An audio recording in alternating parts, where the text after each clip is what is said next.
Hello everyone, this is Chandria of Chandria Carol Stitches.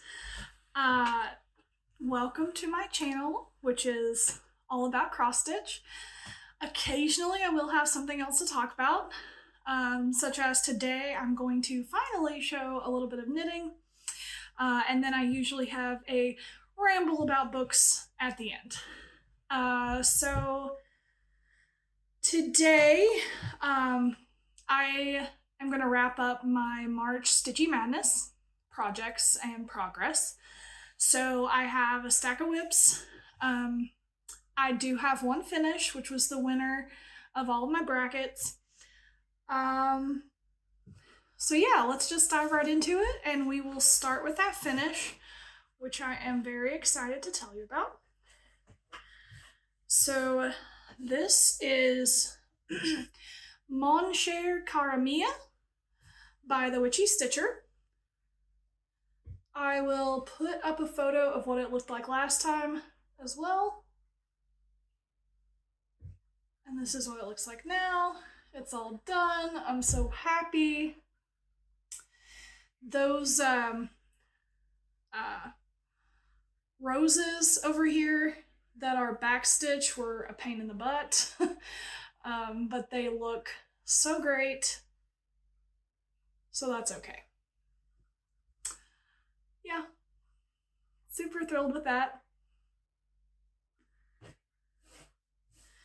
This is, I already don't remember if I said it was by the Witchy Stitcher, but that is it was a Patreon exclusive pattern in January, so that you could have it ready by Valentine's Day. So much for that, but it is done now. And this is stitched on 32 count Peach of My Heart by BeStitchMe linen. Yep. Alrighty. Then I will go down the list of the projects. There's 8 of them that were in my, that won the first round of brackets for March Stitchy Madness. Actually, I'll pop up a photo of the bracket, so you're gonna get spoiled as far as numbers. You can see which ones won, but this way you can see which projects I'm talking about. It'll give you a little bit of idea of what I mean when I'm talking about brackets, and you already were spoiled by which one won anyway with Mon Cher Cara Mia, since I finished it. So I prepared a little bit more this time than usual, so I went ahead and took everything out of the bags and got the cover photos if I have those printed and everything. So they're not in the same order that they were on the bracket photo, but we're gonna go in order of what they are in my pile here. So first we have The Year of the Dragon by Frosted Pumpkin Stitchery.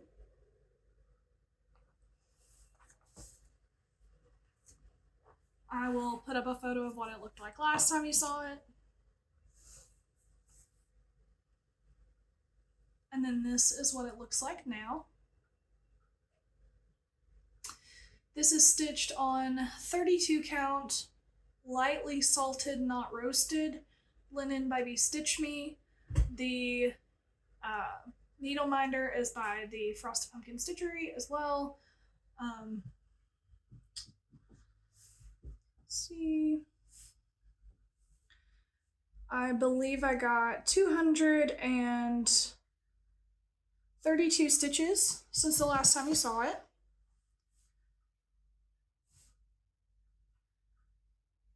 This has a total of 2,300 and, did I click on the wrong one? Yeah. And 41 stitches. I have stitched 821 stitches, putting me at 35.1%.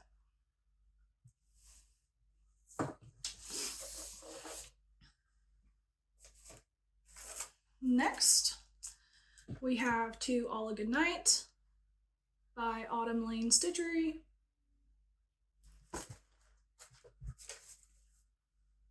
I'll pop up a photo of what it looked like last time. And then here is what we have now. I believe I stitched 259 stitches since you saw it last.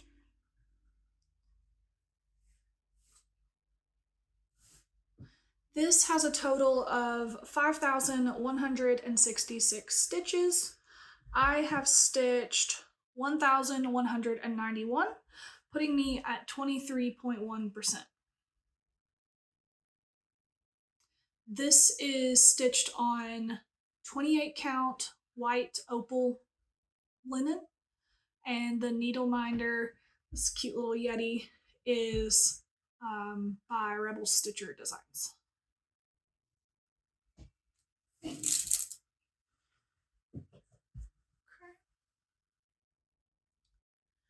Next, we have Silver Bells by Lindy Stitches. Sorry for the relatively beat up printout. Yeah. I will pop up a photo of what it looked like last time.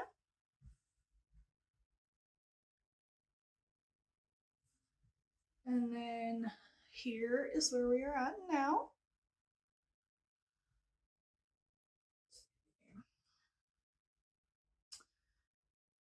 I believe I have done, let's see, 324 stitches on it in one sitting, and then 229 in another sitting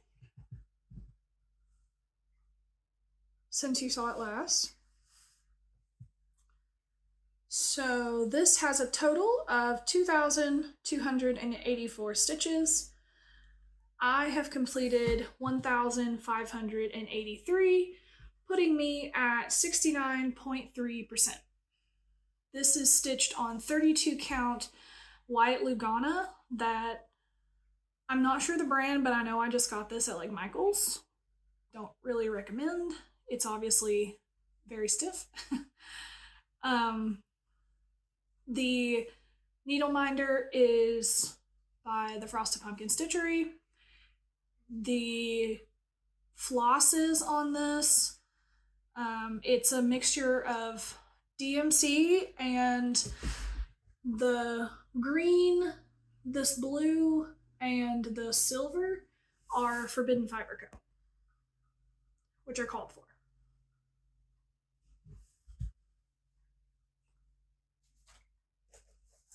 Okay. Next is Luna Love by Sprouting Lupine. Now this one I'm doing a color conversion. I was very inspired and practically copied what Julie from Kansas City Girl in a Colorado World did for hers. I really loved the teal colors that she used. I changed a few of hers to be, I think I had like two of them I pulled myself, and then I used a couple of the called for colors as well. But the teal colors, I stole hers because it was gorgeous. So I'll pop up a photo of what mine looked like last time.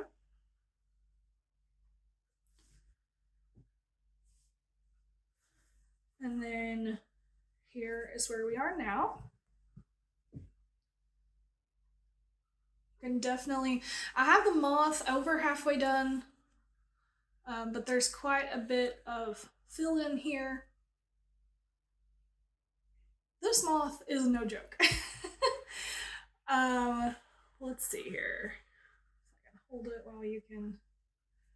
while I pull up some stats here. Okay, so since you saw this last, I have stitched on this for 3 times.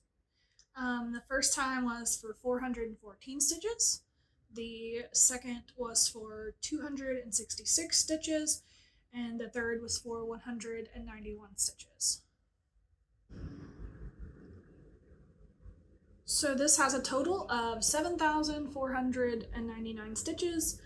I have done 1,484 stitches, putting me at 19.8%.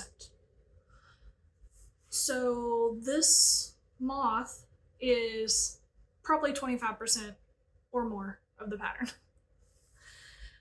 Like I said, no joke. This is stitched on 18 count Da Vinci Ada by Picture This Plus. And this needleminder is a little chocobo from Final Fantasy that was a enamel pen, and I turned it into a needleminder.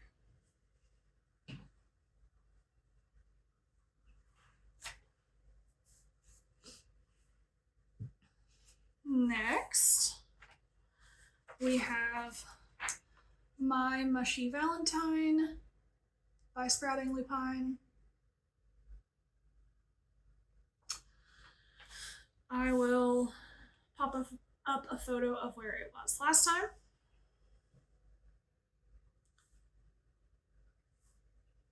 And then here's where we are at now.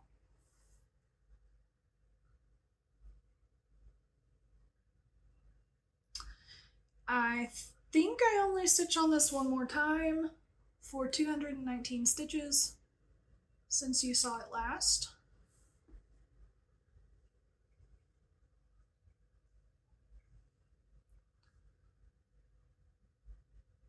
This is stitched on 32 count Luna Moth,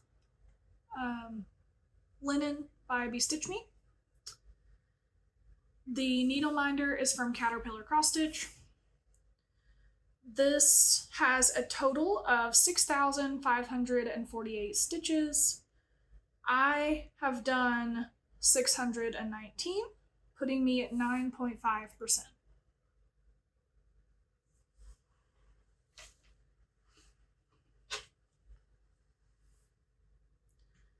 Next, we have Lovebirds by Autumn Lane Stitchery. I'll have to put up the cover photo. You can purchase this pattern directly, but I have my copy from an issue of Just Cross Stitch magazine.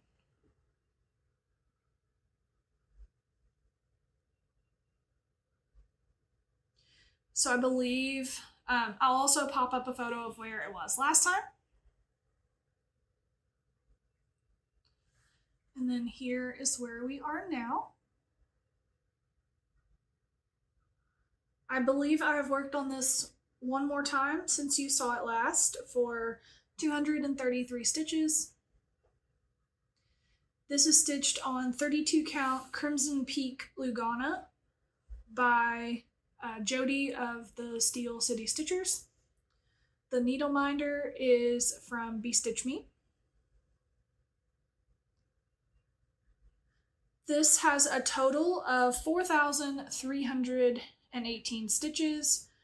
I have stitched 1,287 for putting me at 29.8%.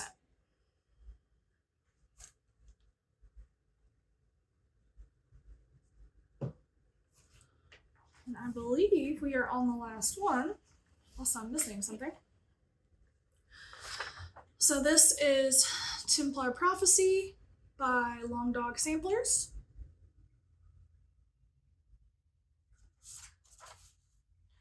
I will put up a photo of where it was last time.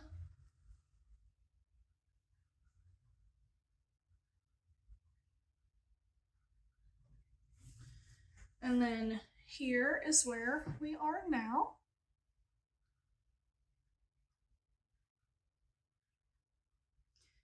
I stitched on this one more time since you saw it last for 349 stitches.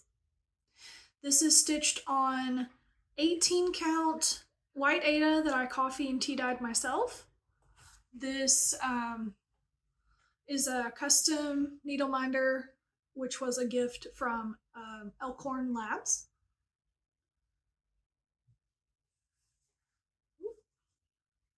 This is a lot of fabric to wrangle.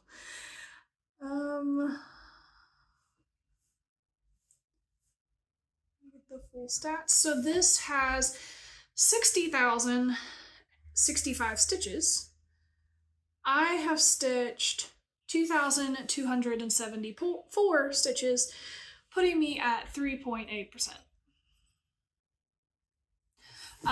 Also, the floss that I'm using for this is Old World by Stitchy Stuff Co. on Etsy.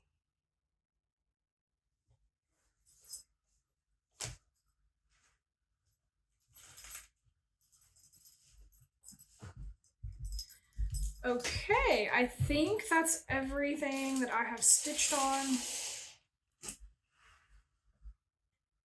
since I saw you last.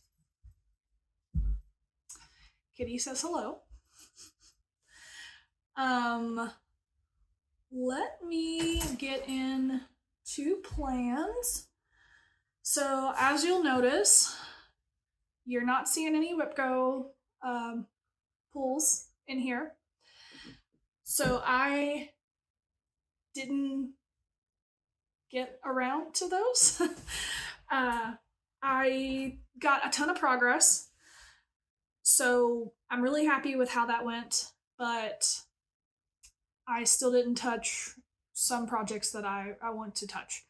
So as far as plans go, I'll pop up a photo of my WhipGo board. If you're not familiar, WhipGo is like bingo for your works in progress.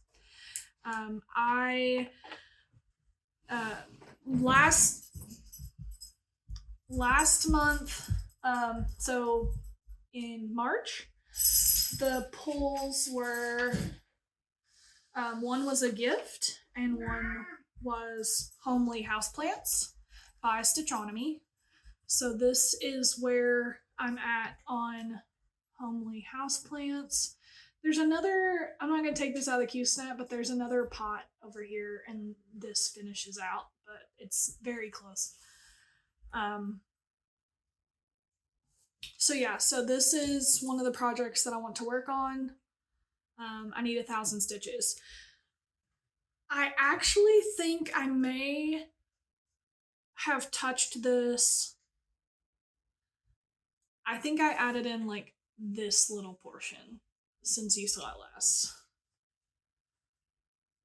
But I need 1,000 stitches for my WhipGo, so that's nothing. Let's see if I can find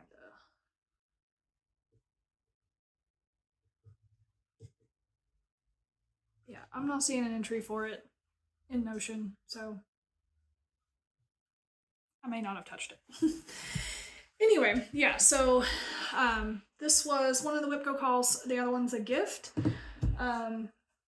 Those were for March. For April, another gift project was called, and then the other one was Christmas Wreath by the Frosted Pumpkin Stitchery.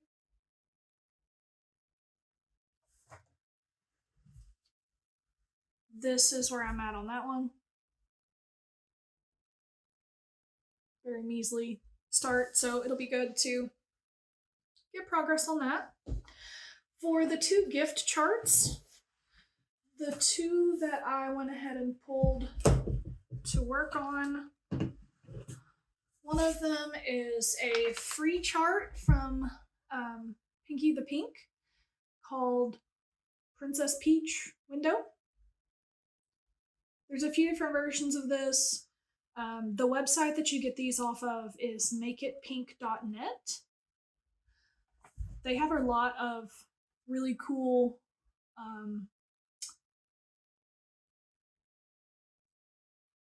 artwork. So this one they don't sell, I guess, because it's licensed and Nintendo would have a fit.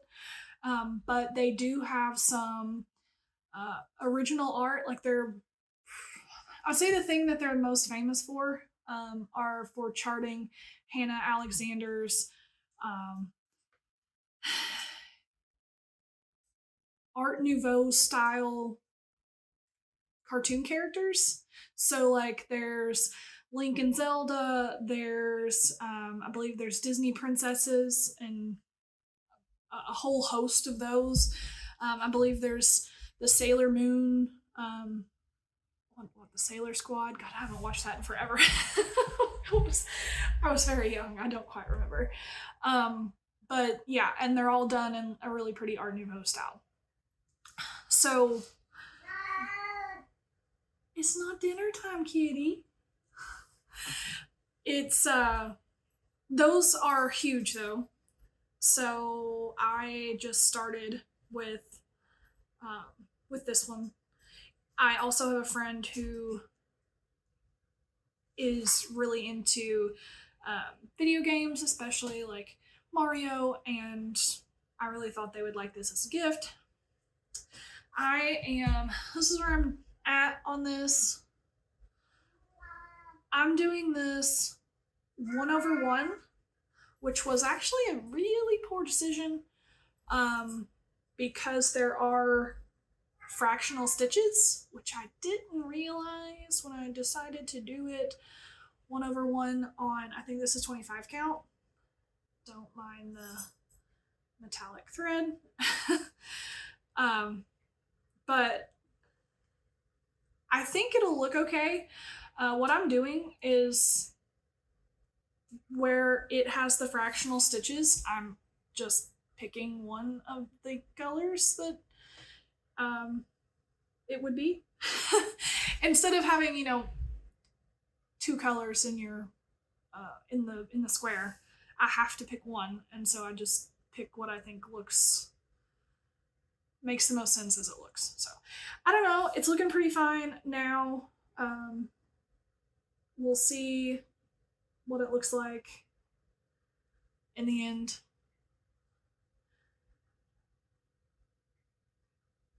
I am also just now realizing that this fabric was probably a really bad decision, because I think to wash out the grid lines in this easy grid, you have to use like really hot, like you have to wash it and you have to use hot water. So we will see how the metallic handles that.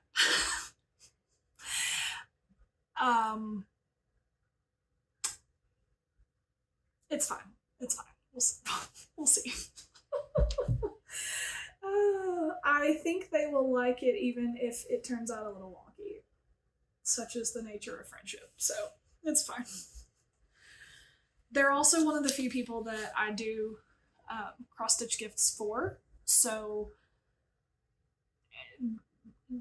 they appreciate them. They're not really concerned on getting them in any sort of time frame, which is great because they're not going to.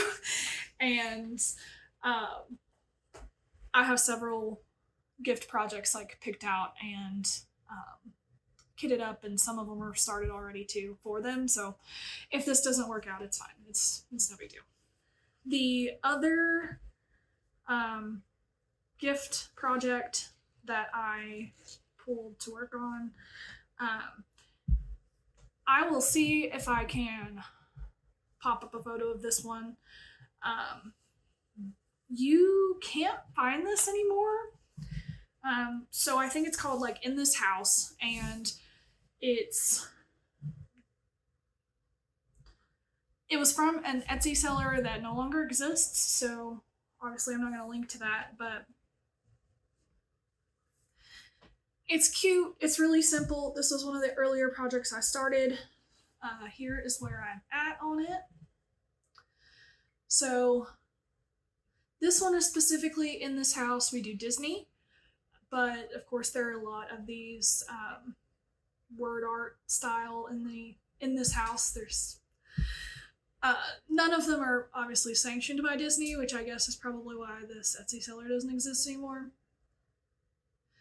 I'm just using DMC 310 on 18 count white data, if I didn't say that already.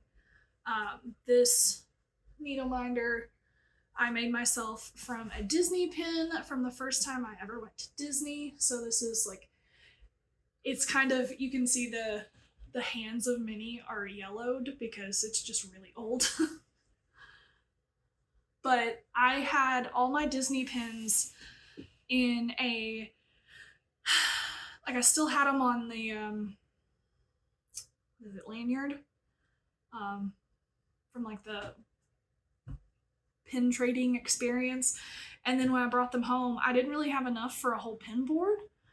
I am not a person that goes to Disney all the time to keep collecting more to eventually fill up a pin board or anything like that. So the only way that I could think of to get some use out of these pins that hold a lot of memories, both of going to Disney World and also the enjoyment that I had out of the Disney characters and all the Disney princesses and the Disney movies, you know, everything as a kid. I can enjoy that by turning the pins into needleminders and seeing them on my projects and getting use out of them that way, instead of them just sitting in a memory box somewhere and getting looked at every 5 years or less. So those are my 4 with Go calls. Each one is, the goal is to get 1,000 stitches. All of those, so when I do full coverage, I usually do 2 over 1 half stitch, so I'll try to do 2,000 on that. But Princess Peach is actually 1 over 1 full cross, so still 1,000 is the goal on everything. And then as far as other plans besides Whip Go, my goal was to finish Castle Homecoming, which looks like this. It's by the Frosted Pumpkin Stitchery. This was a stitch along last year that just finished, I think, in February. My goal was to finish that before starting the Deadly Aquarium Sal by Lola Cross Stitch, which starts April 12th. The frame is released. You have some time to work on that before the individual parts come out. And then I didn't touch Castle Homecoming since I think I have 3 parts left, which is probably, let's just say 3,000 plus stitches. We're gonna do what we can before Deadly Aquarium comes out, but I just really want to get this done. I have the frame and everything, and I don't want to let it languish. Like, I did the Halloween wreath Sal from Frosted Pumpkin Stitchery, and when I got behind, I have barely touched it since, so it's just languishing, half done. I wanted this one done. But anyway, here's where we are now. I don't have any of the top section, so I have all of the bottom completely done, but there's a border that comes up, there's the sun and some clouds, and then there's let's see, over here there's like the king of the castles here, and then over here there's another castle and a weeping willow tree. I mean, 7 out of 10 parts are done. That's a lot of stitches. I really love this. It's so cute. I want it done and framed it on my wall. So we are going to put a lot of focus on this until it's done. The needleminder is from the Frosted Pumpkin Stitchery, came out with the Sal. I got the kit, so this is 32 count Picture This Plus Valor linen. Usually their kits are 28 count, so I don't usually get the kits. 28 counts, just the finished project is so big usually. And I mean, 32 count versus 28 count is not that much smaller, but I still, like, I think it's the happy medium. So that's my favorite, and I usually just kit them up myself, but I did get the kit this time. And then obviously we'll have a new start with Deadly Aquarium. But those are my plans. I do have a little bit of haul, so let's do that before we get into anything not cross stitch. So the first things haul wise were my fabric of the month clubs. I have two. The first one is BeStitchMe. The fabric for March. I'm in the alternating club, so 1 month is the color club and 1 month is the neutral club. I thought that was a happy medium, but I believe this is the neutral colorway. This is Gold Rush. It's like a golden brown. It's not really like gingerbready. It's more like deep honey. I don't know. It's really pretty. I think if it was like a brighter yellow, it would be a lot harder to find something to put on it, but this is like the perfect yellowy brown. You can get a lot of use out of this. This is 32 count linen.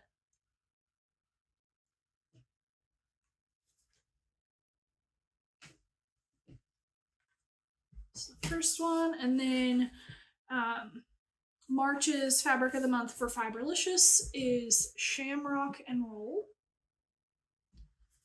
I'll take this out because it's so pretty. This is actually what I'm really contemplating putting my Deadly Aquarium on. This is 18 count Ada. So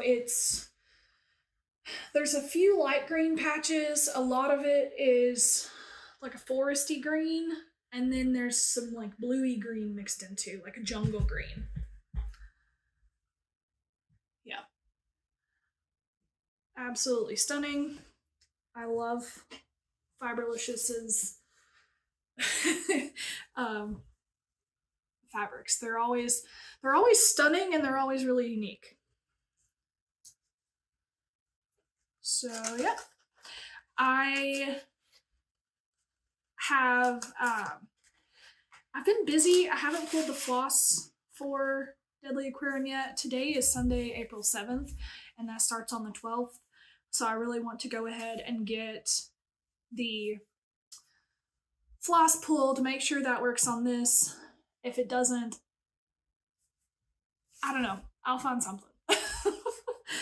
I think the only way that I'll be able to keep up with the Deadly Aquarium is by getting the frame done.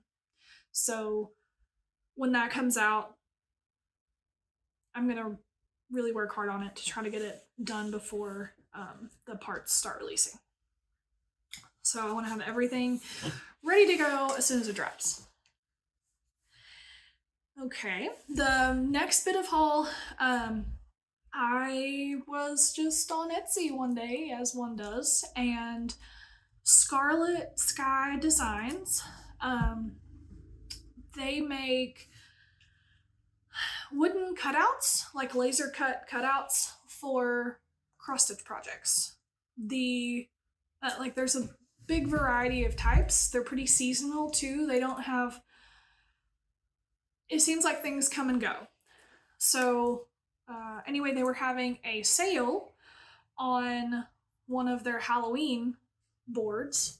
So this is called Witch's Brew. I'm not going to take it out of the plastic, but I think you can still see pretty well. I want to protect it, so I'm leaving it in the plastic. This is called Witch's Brew, and you mount your cross stitch in this portion, and then you can do whatever you want with it. It was $7, and it came pre-stained this walnutty brown color. I think it would look really cute with maybe like a Halloween bow tied up here. Not that I'm very good at making bows, but we'll see. And then obviously like your cross stitch finished here with some fabric behind it. I don't have anything picked out specifically to put on this.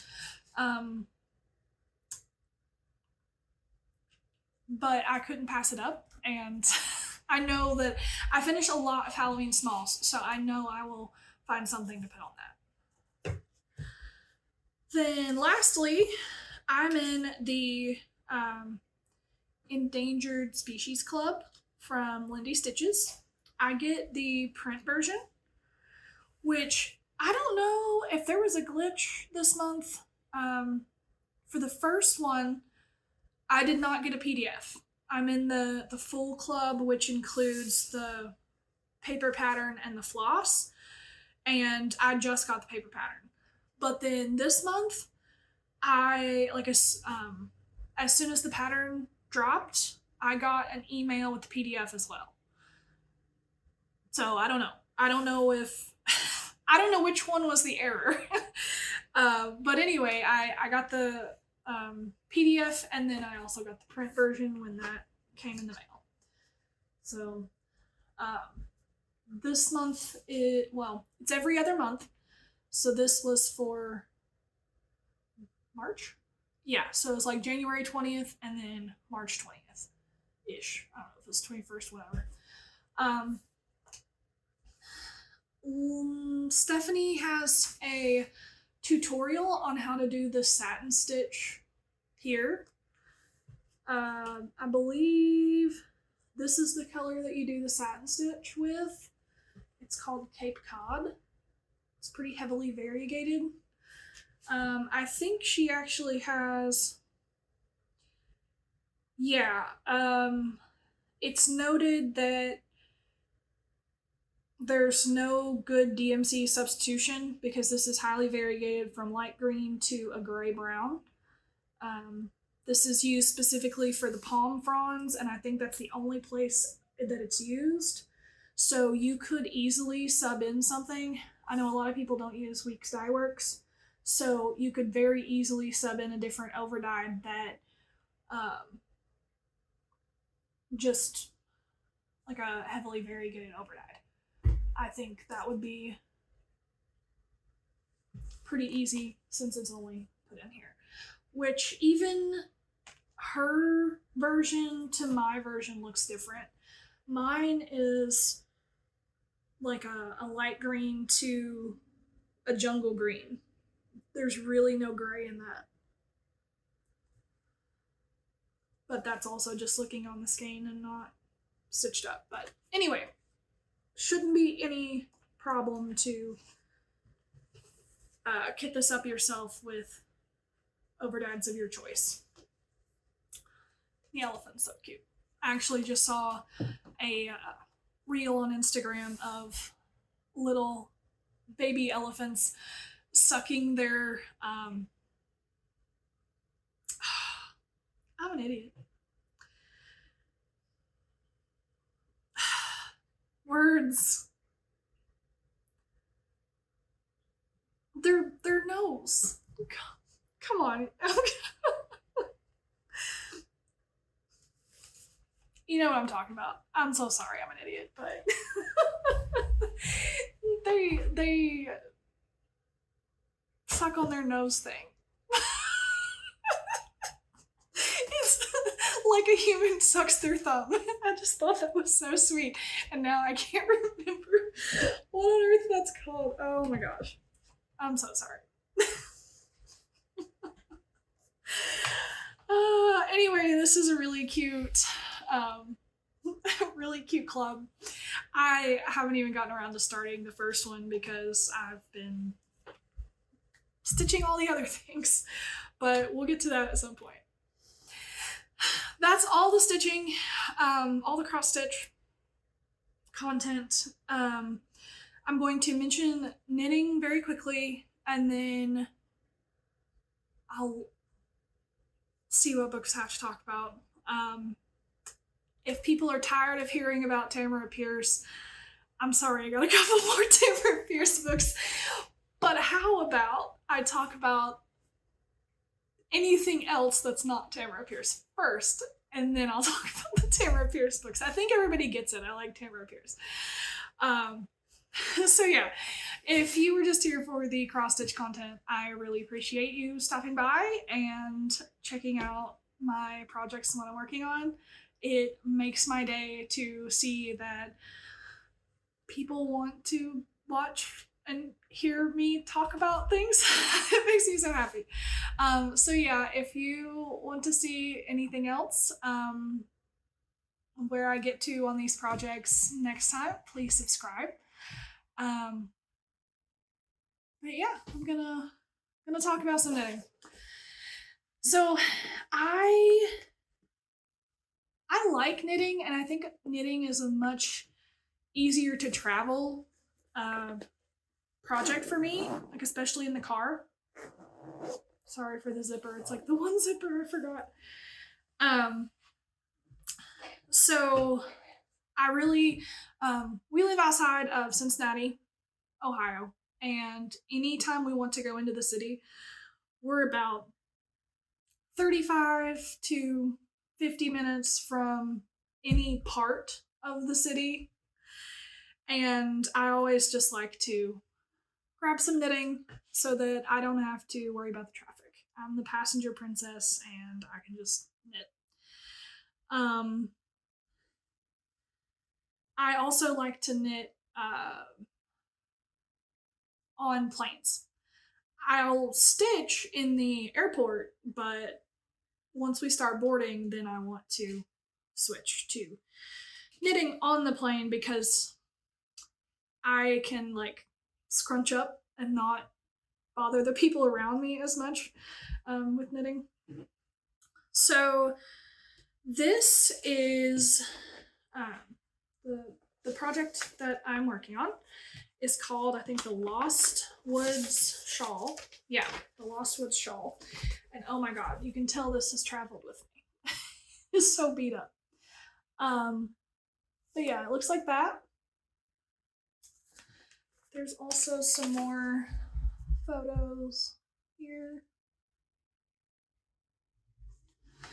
This came as a kit from Forbidden Fiber Co. So all of the yarns are Forbidden Fiber Co. yarns. And here is where I'm at. So you start down here and you constantly just keep doing increases. I don't think you ever do decreases. I think you just continually do increases until the end. But yeah, so this is where I'm at. I'm in the middle of a knit row, so it's just chilling.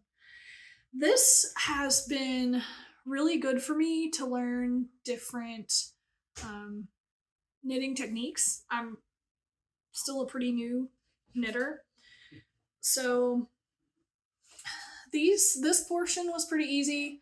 There's a lot of just garter ridge rows.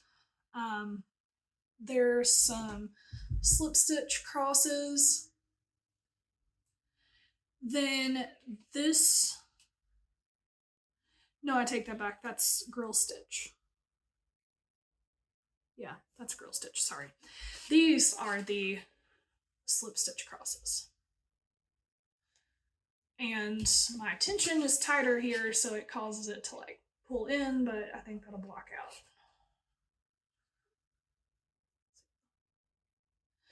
And then these were the bane of my existence. This is Fisherman's Rib. And it's really cool because it's very stretchy. But like I said, the bane of my existence. Then these are garter triangles. So you alternate, you get the like stockinette. What's the other one? I don't know. You can tell I'm not that great of a knitter. The ones where you do knit stitches on both sides, garter stitch, right? Garter stitch. Okay. So you, depending on whether on as you come back through on the back, if you do a knit stitch or a purl stitch, you can make these triangles. It's cool. And then I just went back through and did 2 more repeats. And then I think that's it as far as the slip stitch crosses, which I just finished yesterday.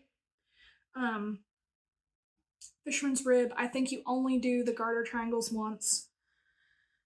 Looking at the pattern, there's a mosaic triangles, which is going to be my first color work.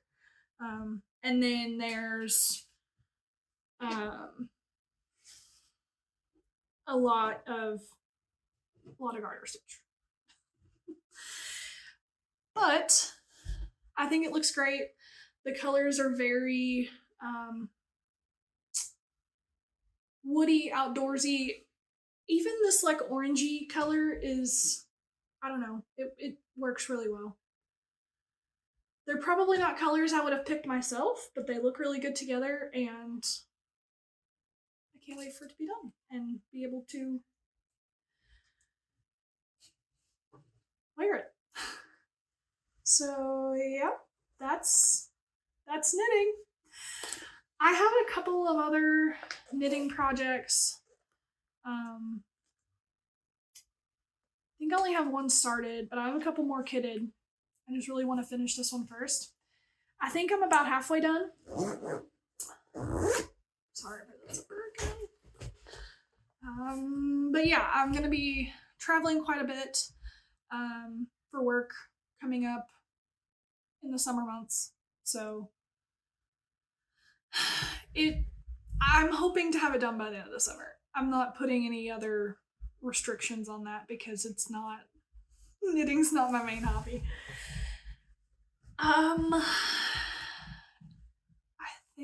I think we're on to books. Let me get up my Goodreads so I can see what to talk about here. Okay, so first thing I want to talk about, because like I said, I'll keep the Tamara Pierce books till the end. The first thing I want to talk about is Mother-Daughter Murder Night.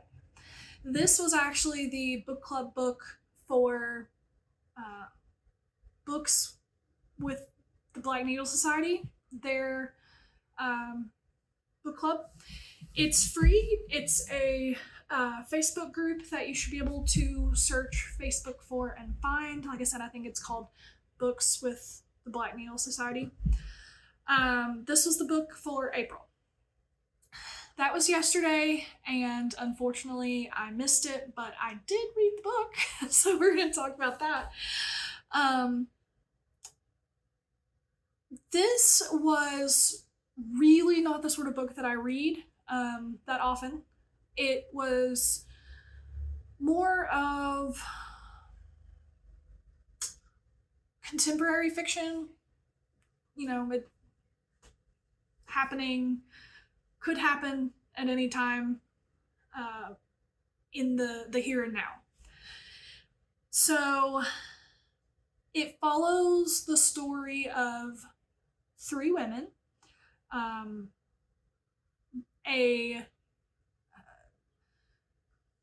one woman and her daughter and her granddaughter. So they're not really close, the 3 of them, and circumstances arise. I want to keep this as spoiler-free as possible. So circumstances arise that they end up sharing a house in the middle of like a small town, very small town, right out on the water of this small town. And the oldest woman, she's from the big city. She's very chic and high fashion, and she's a very powerful woman.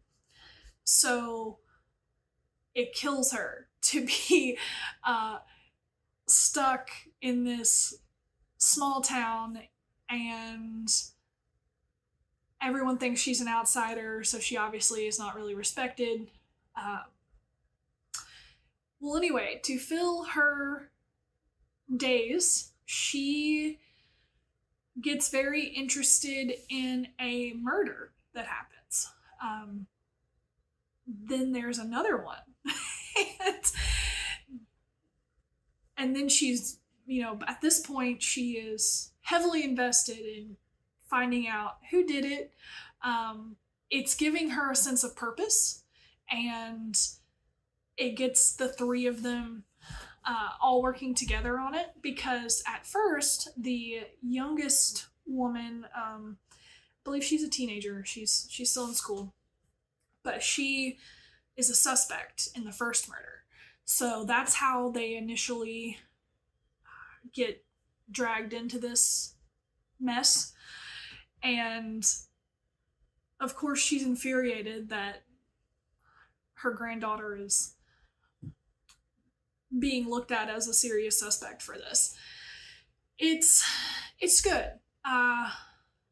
Again, it's not really my huge cup of tea, so I couldn't give this 5 stars because I could take it or leave it as far as rereading it, but I gave it 4 stars, which is very, very high praise. So, I do think that the first half is a little slow. There's a lot of setup. There's a lot of character development so that you really understand them, and there's a lot of plot lead up to things that really start happening in the second half. So if you can get past, I would say, at least the first third to the first half, then the second half is way better. I mean, of course, if you hate it, I honestly kind of push myself to finish books that I've started, but I'm trying to get better at that. There are so many books that I want to read that I already can't read them all in this lifetime, so there's no point in suffering through a book that I'm miserable with. So if you hate it, then of course give up. But if you're sort of on the fence, could take it or leave it, just know that the second half is way better. Things start, there's more emotion, there's obviously more plot, but it's good. I wouldn't say there was a huge twist at the end, but I didn't really see it coming. I didn't really see how everything, it started clicking, started coming together, but I was still pleased with the whodunit ending. Yeah. The other thing that I really loved with it was how it talked about some pretty heavy topics, but keeping them it stayed pretty lighthearted. Like, it was emotional, but it wasn't really depressing like some books that talk about heavy topics can be. And as far as those heavy topics, I don't really think any of them require too many warnings. The only one could be cancer. One of the 3 of them have cancer. So be aware of that, I guess. And you find that out very early on. That is a pretty big theme. But yeah, it was good. Okay, next, we will talk about 23 Hours by David Wellington. So this is the conclusion to the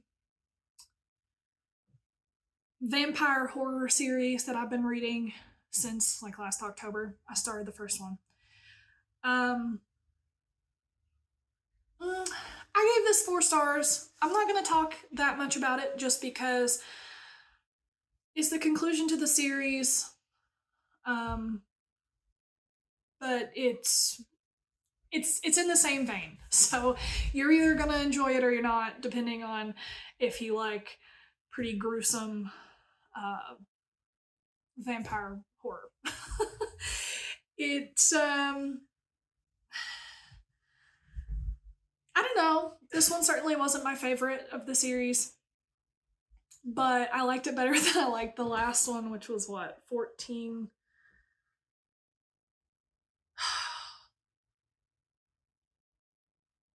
That's not right. We're talking about 32 Fangs. So 23 hours, I'd already finished, I think, the last time we talked. So 32 Fangs is the conclusion. Sorry. But yeah, so this one, the main character, it has her showdown with the last remaining vampire, and nothing goes as planned, of course. But it's, yeah, it, there are a few things in it that I think get, and this is gonna sound stupid because it's a vampire horror novel. Of course, there's supernatural elements, but this one goes a little over the top with some of the like witchy elements that just didn't seem to fit in. I guess is where I'm getting at. It's not that I'm against those things in books. It's that for this style of book, which is following, like, she starts out as a police officer. So it's very like by the book being a cop. And then there's, of course, the vampire element. There's a tad bit of supernatural elements as far as witches because she gets a like charm to help her not be taken in by the vampires like hypnosis thing. But that's really about it as far as the other supernatural elements. This one just goes head first. There's all sorts of witchy things now. And it didn't seem to fit in. The book was still really good though. Like it was still enjoyable. I think it was a pretty good conclusion. The character finally, I don't know. In the last one, it seemed like she had given up pretty much everything she stood for to be able to attack the vampires, and in this one, she seems to get some of that back, and that's nice. So yeah, it was fine. This entire series, I would say, is not a literary masterpiece, but it's fun and enjoyable. Okay. Next, um, this one may cause a divide. I read Jurassic Park by Michael Crichton. Um, I loved the movie, and so of course I wanted to read the book. Um, I liked the book. There were parts of it that I absolutely adored, loved. I'm really not going to talk about the plot too much because I'm just going to assume everyone has seen the movie. But they make a theme park with dinosaurs. Things go wrong. Everything actually that could go wrong goes wrong. That's the plot. Yeah, so as far as all of that goes, I loved it. But oh my lord. One of those two kids.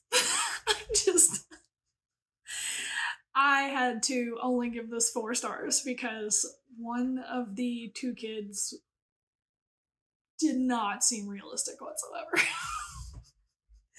Not that I have kids, not that I spend a lot of time with kids, but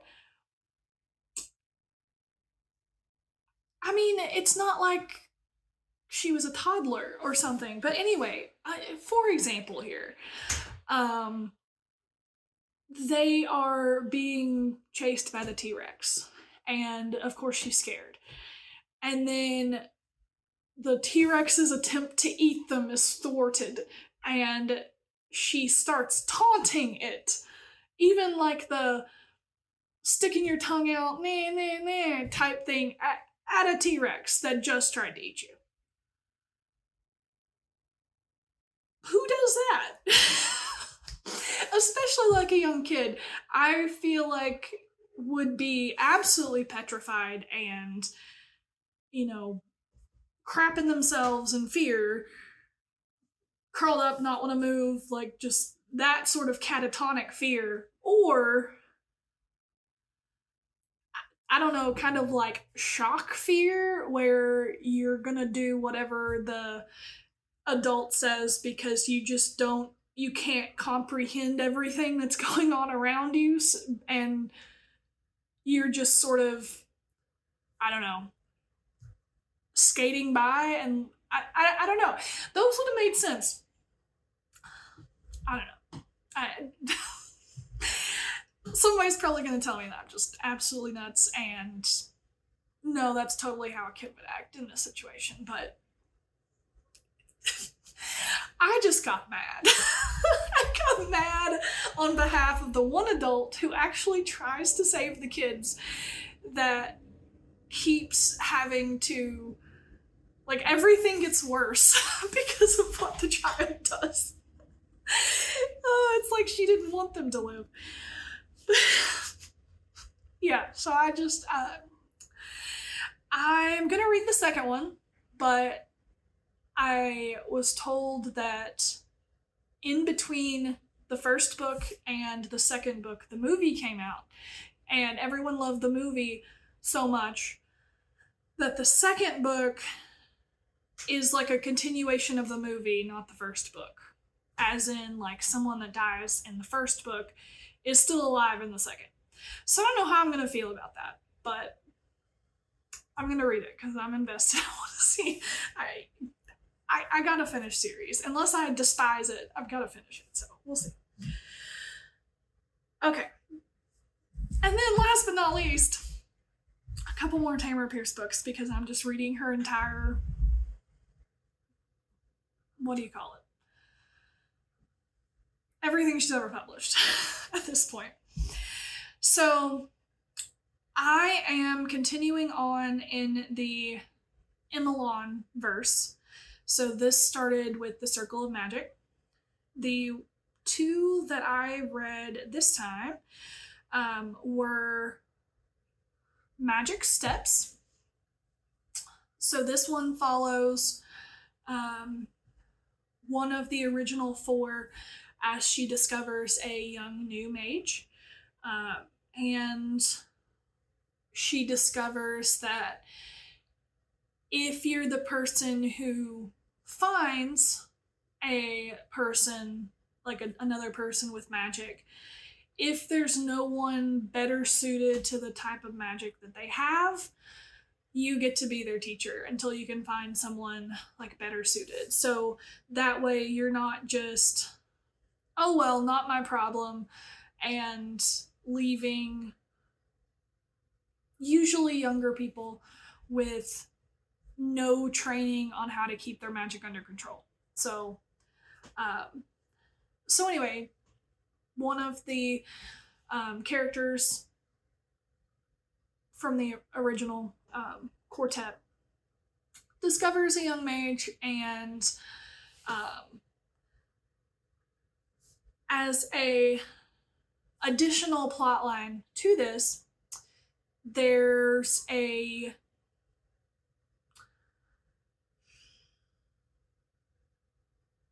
group of people who are murdering other people in the city where they're at. And of course, these mages get involved. But it was still really well done. I really liked it. One of my main complaints from the Circle of Magic were how some of the characters seemed really, really young. And that is a lot better in this quartet with the first two books. The main characters are a little older now, and even though you've still got the young characters with the new mages, they're not, it's not so much from their point of view. I don't know. It just, not that it was even that bad with the first four, but it's definitely better with these. So yeah, they use their specific type of magic to help catch the, I don't want to say serial killers. It's more of like a Romeo and Juliet type Montague and Capulet family war situation. Like, members of one family are killing members of another family over like a presumed slight. So it's, but anyway, yeah, they help catch the killers. And then the other one is street magic, which I did like this one a lot more. I don't know. I'm just not a huge fan of Sandry's character, which is the older girl in Magic Steps. So, but this one is following Briar, which is the older version of himself in the first four Circle of Magic. Him and his teacher have moved locales. They're now in a, I would picture the world that they started the first four books in as a very like fantasy medieval-esque European town. And in this one, they've moved to definitely Middle East, bordering on like Asian with India. I would say like around India, Turkey, that sort of culture. And then historical culture, not modern day culture, which was really interesting. And in this one, so Briar was a street rat when he was discovered to be a mage in his previous book, and therefore he has knowledge of like gangs of these street kids. In this one, he discovers a young mage who she lives on the streets, but she's not part of any gang. And the storyline is talking about how like there's this rich woman who is just bored and decides she wants to support one of these gangs and like make them the best in the city. I mean, this sounds like a terrible description. I'm so sorry. Honestly, on both of them, I'm not really giving either description justice, but it's just unique and really interesting. It's really well done. Like the characters seem realistic and relatable. Yeah, the one was 100% 5 stars. And okay, I'm done. I mean, to be fair, that was several books that I think I went through faster than I normally go through, like 2 Tamara Pierce books. But yeah, I think that's it. I think that's all I have for this video. Thank you guys so much for sticking around. If there's any questions on anything that I showed, please let me know. I'll see you next time. I appreciate you so much. Bye.